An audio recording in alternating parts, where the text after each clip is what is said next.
বাবার হাতের রান্না মানেই অনেক মজার রান্না, অনেক বেশি স্পেশাল রান্না। তো আজকে আমি চলে আসলাম আপনাদের সাথে আমার বাবার হাতে স্পেশাল ভুড়ি রান্না নিয়ে। তো এটা রান্না করার জন্য আমাদের ফার্স্টেই প্রয়োজন হবে তেলের মধ্যে পেঁয়াজ বেশি করে পেঁয়াজ কুচি দিয়ে নিয়েছিল।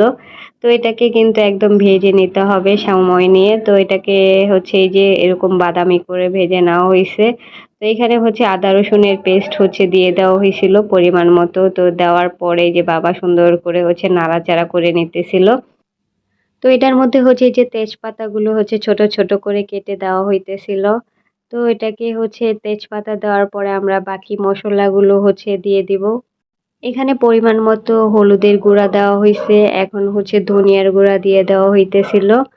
তো এক করে সব মসলা বাবা পরিমাণ মতো দিয়ে দিতেছিল। তো ঝালটাও মোটামুটি দেওয়া হইছে এখানে ২ চামচের মতো। তো বাবা যেহেতু ঝাল কম খায় তার জন্য ঝাল একটু কমিয়ে দিয়েছিল। দেন লবণও দিয়ে দিয়েছিল। তো এখন এটাতে এই যে বাকি মসলাগুলা দেওয়া হইতেছিল।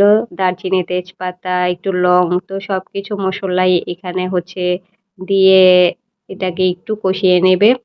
এখানে পরিমাণ মতো জিরার গুঁড়া দেওয়া হচ্ছে। তো যতটুকু প্রয়োজন হয় দিয়ে দিতেছে বাবা। তো এখানে মসলা পরিমাণটা একটু বেশি ইউজ করা হয়েছে যেহেতু ভুড়ি রান্না করতেছে।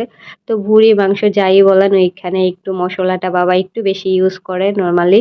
তো এখানে এই যে ভুড়িগুলা সব দিয়ে দেওয়া হইতেছে মসলার ভিতরে। এগুলা একসাথেই সব কষে যাবে। যে পানিটা দেওয়া হয়েছে এই পানি দিয়েই মোটামুটি এগুলা সব কষে যাবে। তো এই যে এদিকে আমাদের চুই ঝাল কিন্তু এখনো শেষ হয় নাই। কেউ চুই ঝাল খায় না। তো বাবা যখনই একটু মাংস টাংস রান্না করে তখনই দেখা যায় চুই ঝালটা কেটে দিয়ে দেয়। তো আজকে ভুড়ির মধ্যেও সে চুই ঝালটা দিয়ে দিছে। কি করবে এখন, কেউ খায় না তার জন্য উনিই খাচ্ছে। দেন এই যে আমাদের কিন্তু ভুড়ি রান্না একদম কমপ্লিট হয়ে গিয়েছে। তো দেখতেই পারতেছেন দেখতে কি সুন্দর হয়েছে আর লোভনীয় হয়েছে। আর খেতে কিন্তু মাশাআল্লাহ খুবই ভালো হয়েছিল। আর বাবার হাতের রান্না বলতে কথা।